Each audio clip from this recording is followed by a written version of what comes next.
Hey guys, so today we are going to talk about obsession. So let's get into it. Now, this is going to be a weird one. So I hope you're okay with this. But the other day I was talking to my colleague, and so basically I come in as I do every morning. We say good morning and we start talking about the weekend like you do, co-workers among yourselves. And so my colleague asked me, Fredrik, how has your weekend been? And I said, yeah, I read this amazing article about how that Google and Mozilla and now Microsoft, they're really pushing this service worker idea, right? And I started thinking, okay, if you consider that the service worker technology allows you to effectively use cache in creating a situation where you can use offline, and you add that to the idea of basically having CSS grid with a layout system that is more powerful than most other layout systems that are on other devices, and you start thinking about how fast the adoption of these technologies has gone and how smoothly they've been added, and then you see even Microsoft joining in there, and then you have things such as WebAssembly, and you start thinking about all of these pieces together, you start realizing that there is a change coming. And my coworker just looked at me, okay. And I kind of went, oh, damn. Okay, maybe I should. I kind of thought, maybe I need to change the subject. Maybe I need to talk about something else, because he seemed to not really resonate with what I was saying. I thought, okay, but he is he's done some Java development. So this guy, he's probably into Kotlin. Okay, and I said, oh, but yeah, then I kind of read this other cool article about how Kotlin is breaking new ground in Android. And I said, and I really thought about that, and I've been thinking about it for a long time. I think that this idea of starting to move over to Kotlin, I think that all this is coming from is that JetBrains have a very intimate relationship with the Android platform. And I know that Google has been trying for quite a while to kind of get some distance from Oracle, because Google wants to start moving in different directions, but Oracle is still this fairly conservative. They're trying to improve, but they're still a little bit, they're not really this modern forward-thinking company.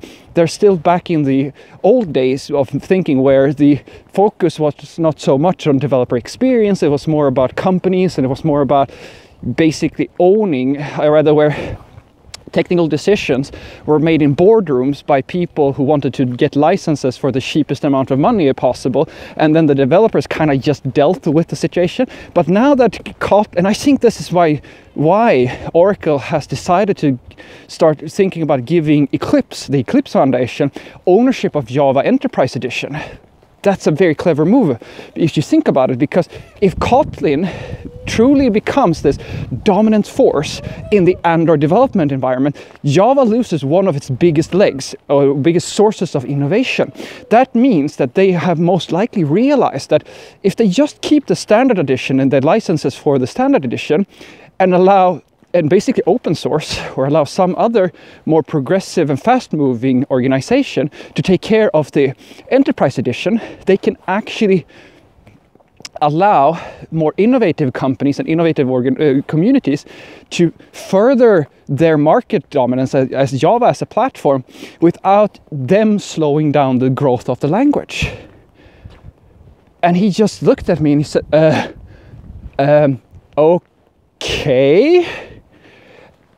And I kind of, when he didn't resonate there either, I kind of, I'm sorry, like, maybe you don't really care so much about that stuff.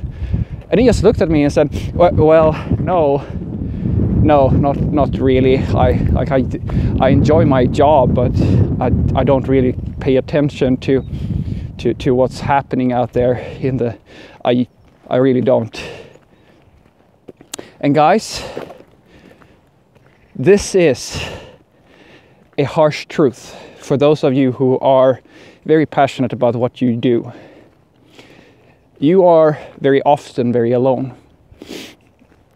And it's not fun. That's why I was so happy when I met my soulmate Alan, because he was the first person I ever met.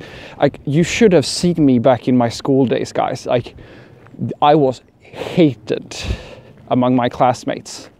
Well, not all of them, but let's just say that after, like, maybe some of them thought it was fun in the beginning, but when I started, like, for the 100th time to ask our lecturer about, okay, how does the actual implementation of the Java's hash map library work? Like, I'm thinking about, because statistically there's a possibility that there's a collision between the different entities living inside of the hash map. I just wondered what the likelihood of that happening actually is. And you start asking all these questions, and you have so much energy and passion and fire, and you can't just keep it all inside. You just have to talk to somebody about it. And when you have no one like that, it sucks so much.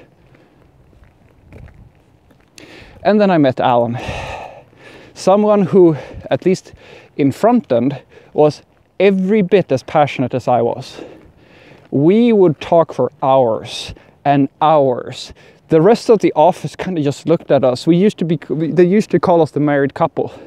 We would argue, we would talk about things, we would agree, we would disagree, we would, like, just this torrent of opinions, ideas, discussion, and love for our craft every single day. When you find someone like that, nothing can beat it. When you find someone you can truly connect with on both an emotional level and a competency level, because you have to connect on so many different levels, and an interest level, a passion level, if you will. When all these things sync up, that's when you have a soulmate. Doesn't have to be somebody you're in love with, but definitely a soulmate. I bet his wife is a little bit worried, because there was a few times there where she, let's just say that she didn't really like the idea that him and me went away for a weekend together or something like that. Who knows what would have happened then. Anywho, I want you to know that you kind of have to, if you are passionate, I'm sorry, yes, you may get to be very alone, and it sucks, but at the same time, I think it's very important to not forget that put it on a good level. Because as I was talking to my colleague, and I actually apologized to him, I said, John, I'm so sorry. You have to stop me if I'm boring you, because I get so riled up about this stuff. I burn so much for these things that I can't contain it. I was in my zone, right? And I was explaining all these thoughts and ideas, and I couldn't stop myself. And I was standing here and boring you with all my gibberish. And he said, no, Fredrik, don't worry about it. I find it was interesting. Don't worry about it. It's just that I can't really match the energy level. And I said, you shouldn't. Like, it's okay. You shouldn't feel like I'm trying to force this upon you. And he said, no, I don't. It's great to have people like you, as long as, you don't go overboard. And I said, yeah, I know. I'll try my best to, as much as I can, to just keep a good level on things. And if you remember one of my old videos about, I think it's something along the lines, the mistakes of a guru. Now, I'm not a guru, but remember this. If you are the sort of person that is truly passionate and so forth, and this is what I told my colleague, what is very important is that you never forget that it's not about you. It's about the project. It's about everybody who is working on that project, who is collaborating with you at your workplace. Just because you burn with a passion for what you're doing, and you have all these ideas and fancy techniques, and you spend so much time on these things, you have to remember that you can at no point forget that not everybody else is going to sync up with you about everything.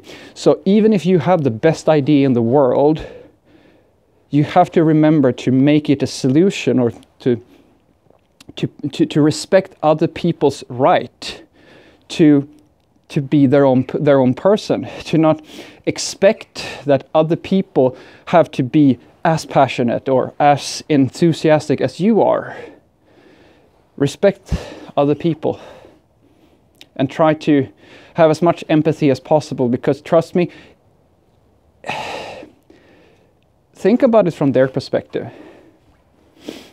If you have some super enthusiastic, passionate person talking hours and hours and hours about how much time they spend on programming and all this stuff, you can just imagine how it must have been for maybe people who were struggling, maybe thought that, oh yeah, I really like this programming thing, but I'm not so confident in it. And then you have this guy here who seems to know everything, and he's like always talking, and he's always doing all of these things. That's not a fun position to be in either.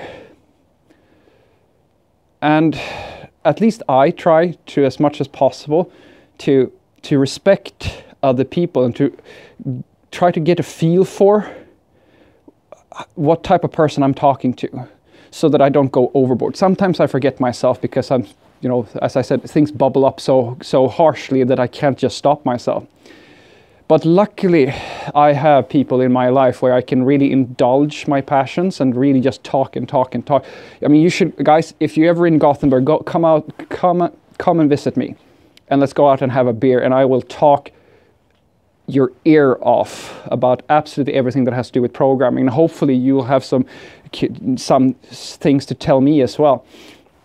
But as I said, for those of you who are like me, who really are truly passionate about what you do, remember to respect other people and try to show them empathy.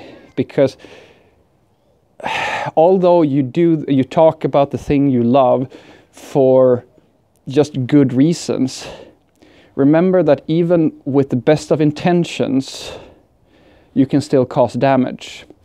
Have a great day.